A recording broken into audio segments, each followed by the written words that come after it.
es lámpara a mis pies y mi luz al caminar. Tu palabra es lámpara a mis pies y mi luz al caminar. Apreciados amigos, estoy tan feliz de estar con ustedes con el único objetivo de conocer más a Dios mediante su palabra. Hay lugares en este mundo en los cuales nunca desearíamos estar. Sin embargo, por diversas circunstancias tenemos la necesidad de asistir a ellos. Uno de esos lugares son los hospitales. He estado en algunos y he observado la angustia de los pacientes y familiares que están a la espera de buenas noticias. En variadas ocasiones he escuchado a los médicos decir buenas noticias y ver los rostros de felicidad.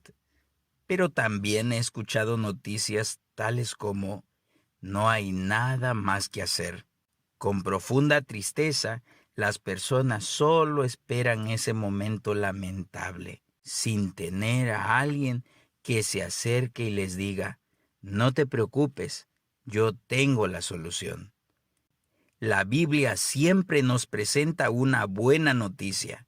La solución a todos los problemas del pecado, incluido el problema de la muerte, solo se encuentra en Jesús.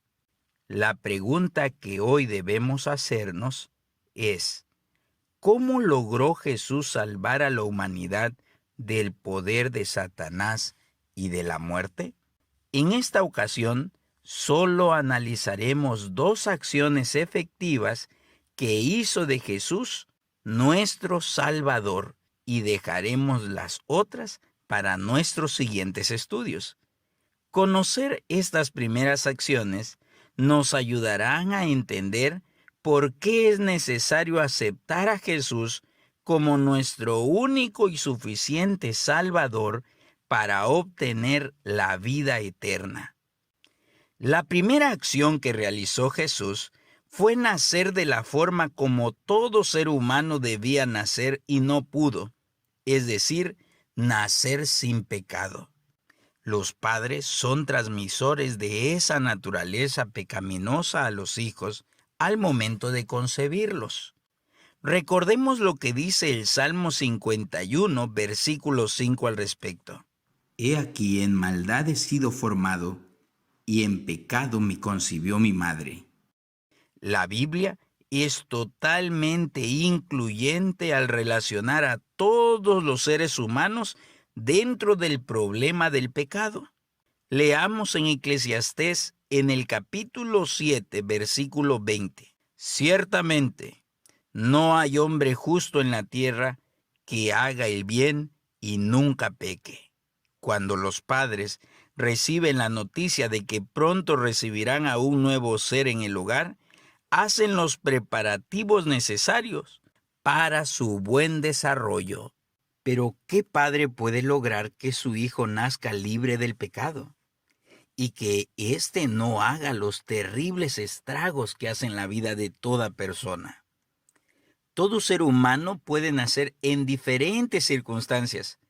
Puede nacer en un hogar pobre o en un hogar rico, pero todos nacerán con la misma presencia del pecado en sus vidas.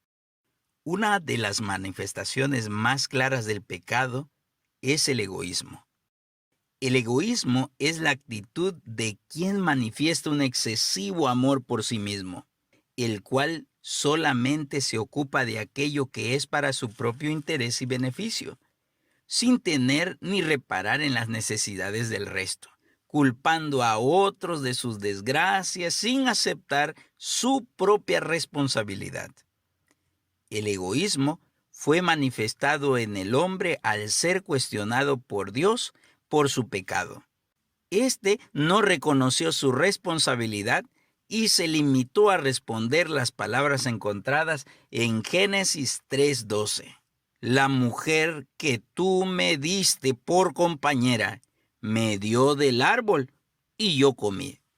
Y este mismo egoísmo fue manifestado en su hijo Caín cuando se le preguntó por su hermano Abel, a quien había asesinado. Leamos Génesis 4:9. El Señor le preguntó a Caín, ¿dónde está tu hermano Abel? No lo sé, respondió. ¿Acaso soy yo el que debe cuidar a mi hermano? Asimismo, al recibir la sentencia por su pecado, contestó, este castigo es más de lo que puedo soportar, le dijo Caín.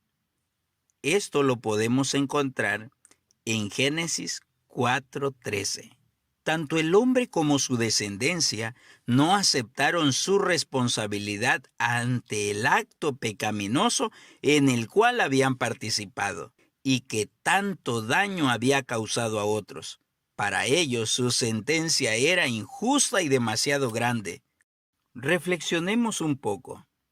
¿Acaso no el hombre y su mujer, con su desobediencia, hicieron que Satanás tomara el control de este mundo y que el pecado pasara a todas las generaciones siguientes, provocando desdicha y muerte?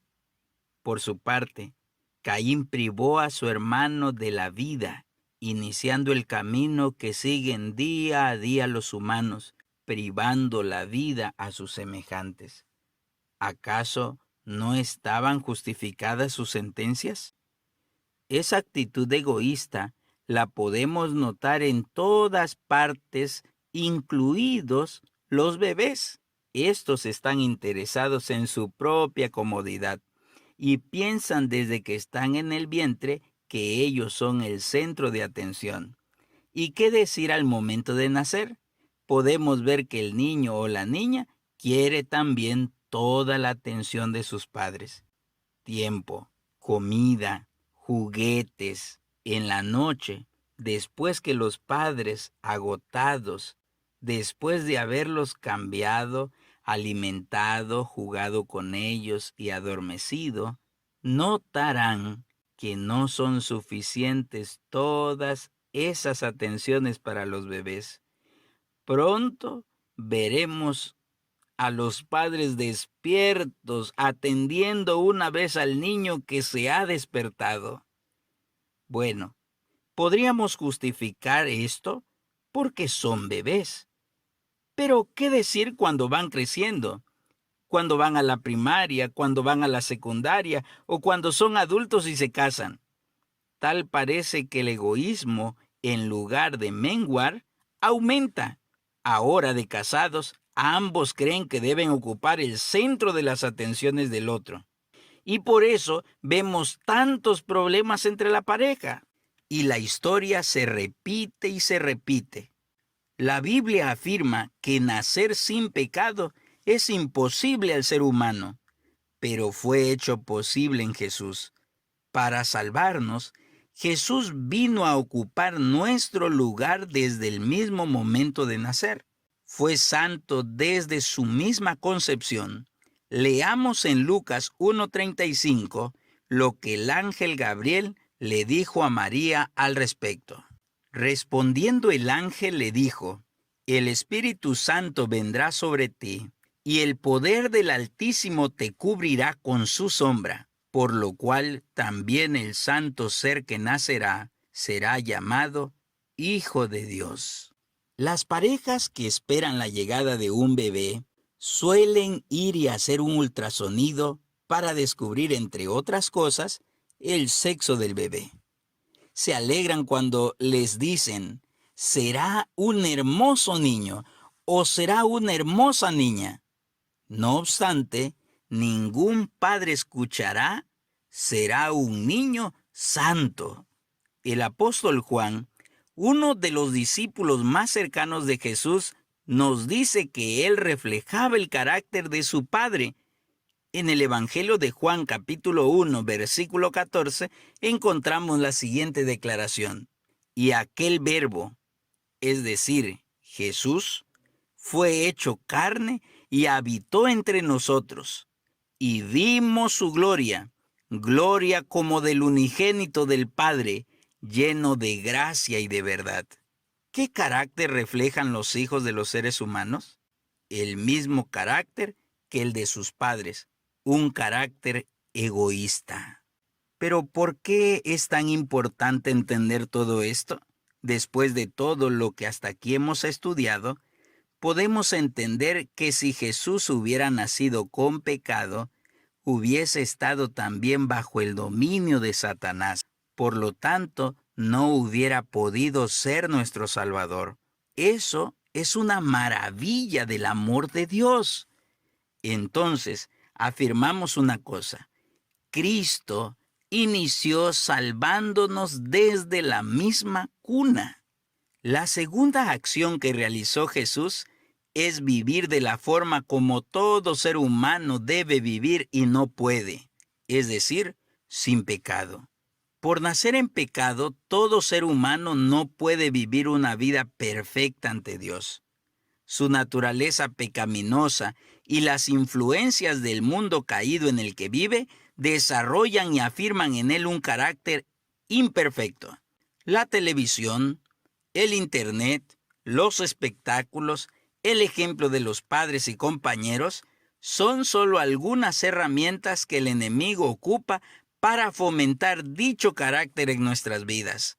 Un carácter semejante al de él. Por eso la Biblia nos aconseja en Colosenses capítulo 3, versículo 2, poned la mira en las cosas de arriba, no en las de la tierra. Y en Primera de Corintios 7:31 encontramos el porqué de este consejo. Porque la apariencia de este mundo es pasajera. Incluso la naturaleza pecaminosa que poseemos hace que nuestras obras buenas no tengan ningún mérito para alcanzar la salvación del pecado delante de Dios. El profeta Isaías, en su libro, en el capítulo 64, versículo 6, afirma, si bien todos nosotros somos como suciedad, y todas nuestras obras justas como trapo de inmundicia, y caímos todos nosotros como la hoja, y nuestras maldades nos llevaron como el viento. De niños, escuchamos aquella conocida leyenda del rey Midas, un rey codicioso de riquezas al cual le fue concedido la capacidad de convertir todo lo que tocara en oro. Al principio, todo parecía perfecto, pero al comer, con el simple roce de sus labios, convirtió su comida en oro y casi muere atragantado al tomar agua, ya que ésta se convirtió en oro fundido al llegar a su garganta. Así como lo ilustra esta leyenda, el ser humano con su naturaleza contaminada por el pecado, incluso hace impura su propia obediencia ante Dios. Por tanto, su obediencia es incapaz de salvarlo del pecado. Existen en el mundo personas que piensan que solo por su obediencia alcanzan la salvación delante de Dios. Algunas de ellas lo expresan de la siguiente manera: con esto me voy a ir derechito al cielo.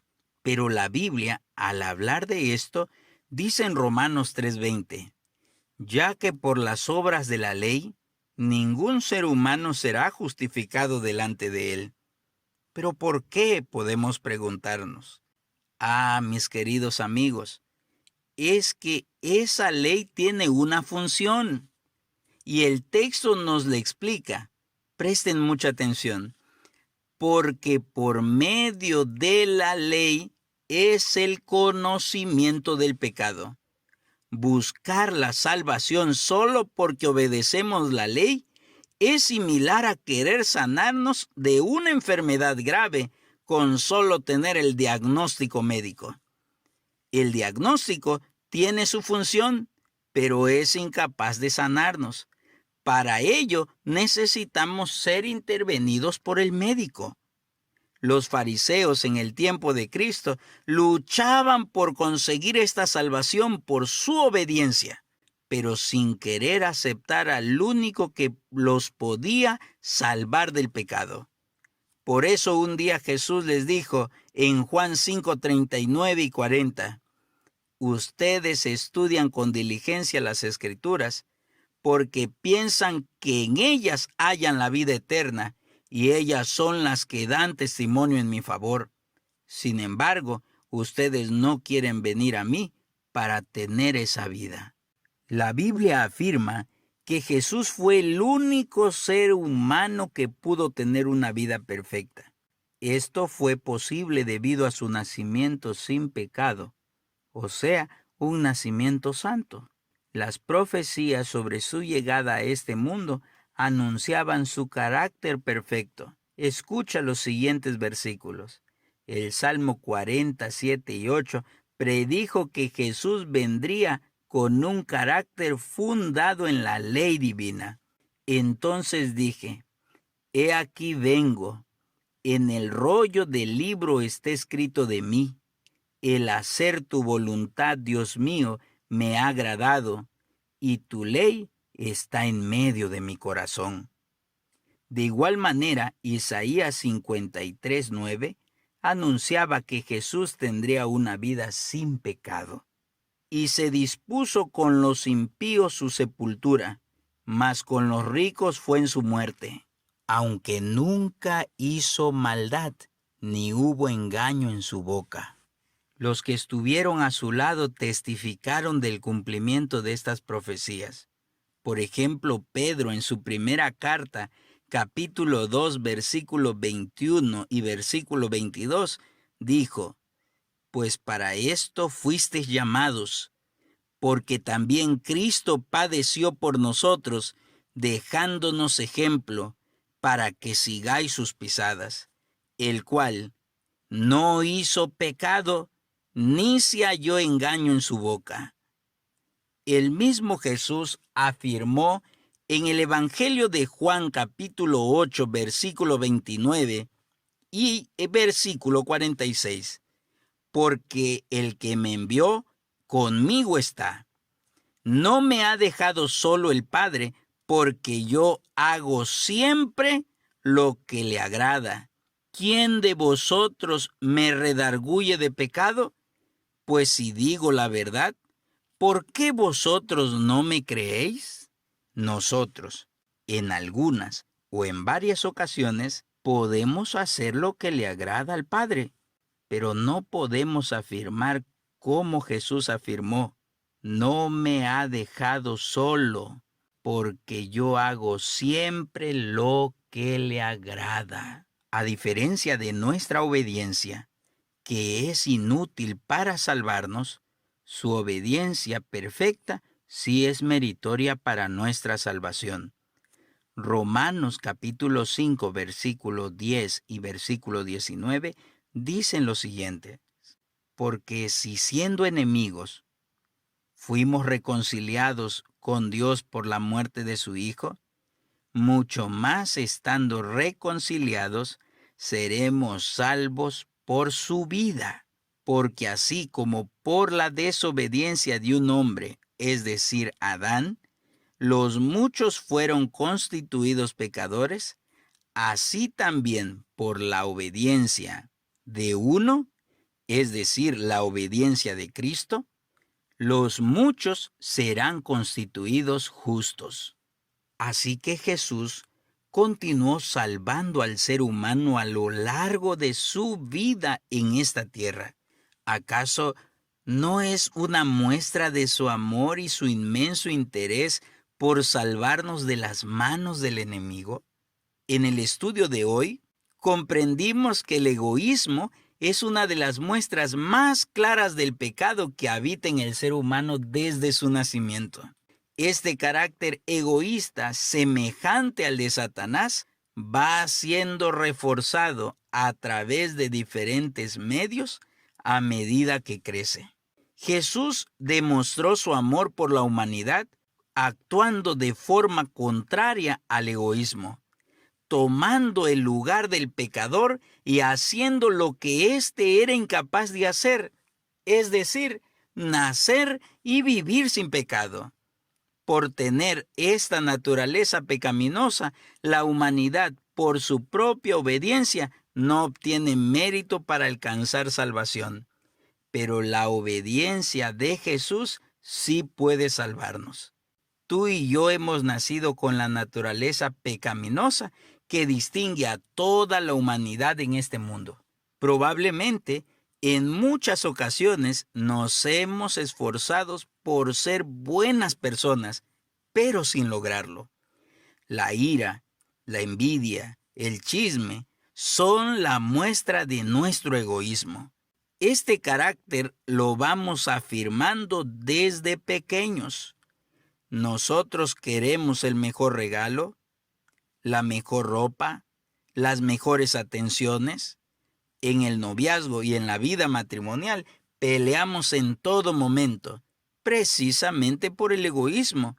Queremos que él o ella piensen como nosotros, que estén allí al tronar de nuestros dedos, y podemos incluir los celos, las infidelidades que tanto daño hacen a las relaciones. Y cuando todo se destruye, no aceptamos la responsabilidad que nos corresponde. Nos justificamos con decir, él tuvo la culpa, ella tuvo la culpa, no supo comprenderme.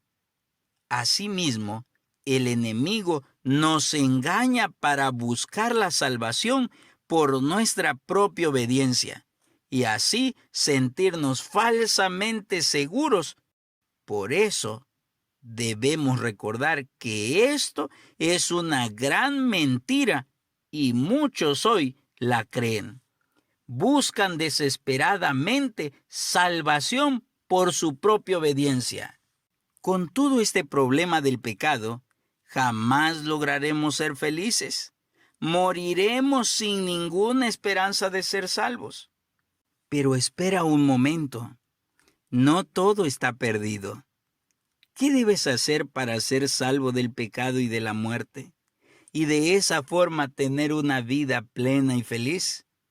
La Biblia misma te responde. Escucha los siguientes textos. En Marcos 16, 15 y 16, Jesús claramente lo dice. Y les dijo, id por todo el mundo y predicad el evangelio a toda criatura. El que creyere y fuere bautizado, será salvo. Mas el que no creyere, será condenado. Además, Hechos 8, 36 y 37 te da el ejemplo de un hombre que tomó esta gran decisión. Y yendo por el camino, llegaron a cierta agua. Y dijo el eunuco, aquí hay agua, ¿qué impide que yo sea bautizado? Felipe dijo, si crees de todo corazón, bien puedes. Y respondiendo, dijo, creo que Jesucristo es el Hijo de Dios. Jesús te dice a través de su palabra que tú necesitas hacer dos cosas sencillas para iniciar tu camino de la salvación: creer y bautizarte. Pero ¿por qué es necesario bautizarse? Porque el bautismo es la expresión pública de que crees en Jesús y que lo aceptas con profundo anhelo para que sea tu único y suficiente Salvador. El bautismo es similar a una boda. La boda es la expresión pública del amor que se profesan dos jóvenes. No puede existir amor sin expresión. Pero escucha, para creer en Jesús necesitas conocerle y lo vas a conocer a través de su palabra. En Romanos 10:17 dice, así que la fe es por el oír, y el oír la palabra de Dios. Cuando alguien quiere casarse y que su matrimonio dure para siempre, primero tiene que pasar tiempo con esa persona, conversar, salir de paseo, seguir conversando. ¿Por qué? Porque quiere unir su vida a una persona que conoce. Nadie une su vida con un desconocido, a menos que algo esté mal en esa persona. Conocer a Jesús es desear hacer la voluntad de Dios. Y déjame decirte que la mayor voluntad de Dios es que tú seas salvo del pecado. Conoce la voluntad total de Dios en su palabra. Escucha lo que dice Jesús en Juan 7:17. El que quiera hacer la voluntad de Dios, conocerá si la doctrina es de Dios o si yo hablo por mi propia cuenta. Tú necesitas conocer la doctrina correcta. Y esta está registrada en la Biblia. ¿Qué sucede si piensas, la doctrina no importa, cualquier doctrina es buena? Si piensas así, vas a seguir viviendo engañado. Recuerda lo que dice la Biblia sobre Satanás en Apocalipsis 12:9. Y fue lanzado fuera el gran dragón, la serpiente antigua que se llama Diablo y Satanás, el cual engaña al mundo entero. Fue arrojado a la tierra y sus ángeles fueron arrojados con él. Mira el peligro. El enemigo engaña. Por eso Jesús te dice, el que quiera hacer la voluntad de Dios, conocerá si la doctrina es de Dios o si yo hablo por mi propia cuenta. ¿Recuerdas a los fariseos? Ellos pensaban que estaban haciendo la voluntad de Dios porque conocían una doctrina, pero vivían en el engaño. Por eso Jesús quiere que conozcas cuál es la verdadera doctrina, porque ella te enseñará la verdadera voluntad de Dios y su voluntad traerá felicidad.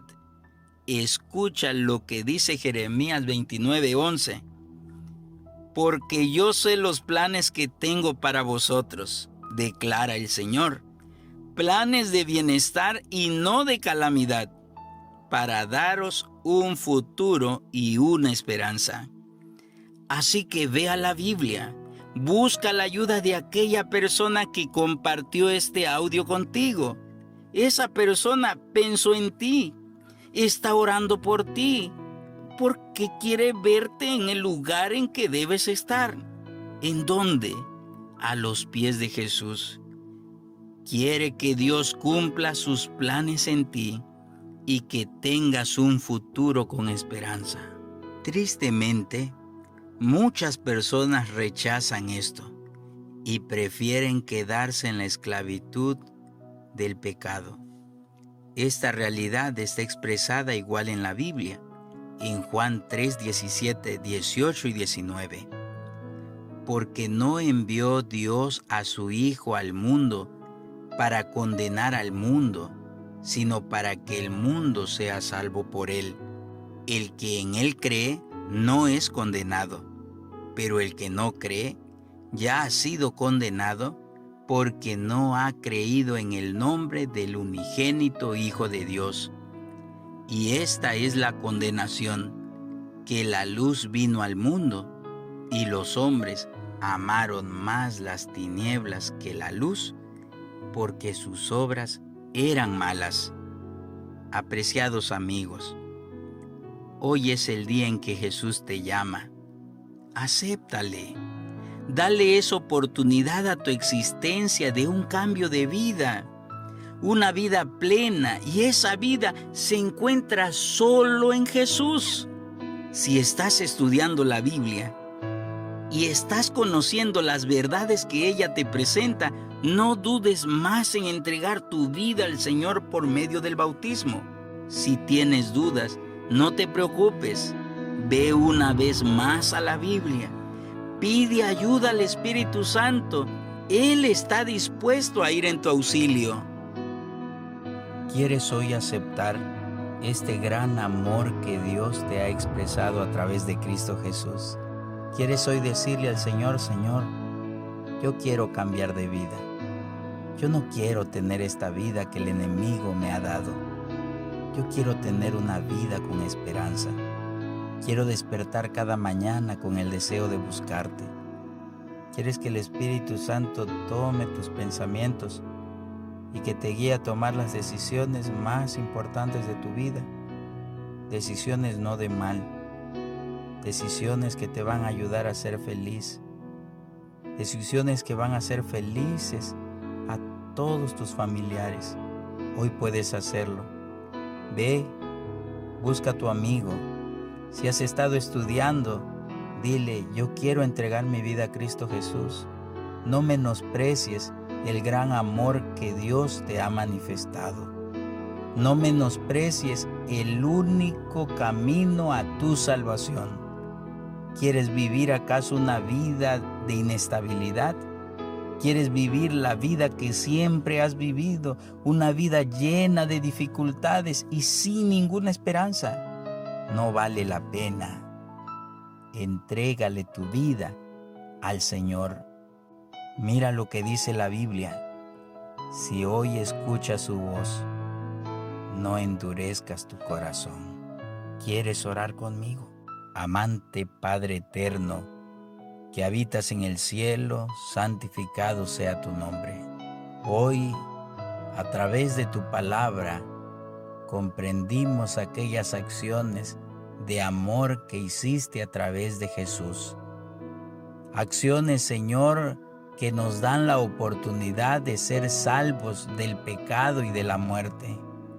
Acciones que nos libran de las garras del enemigo que tanto nos acecha.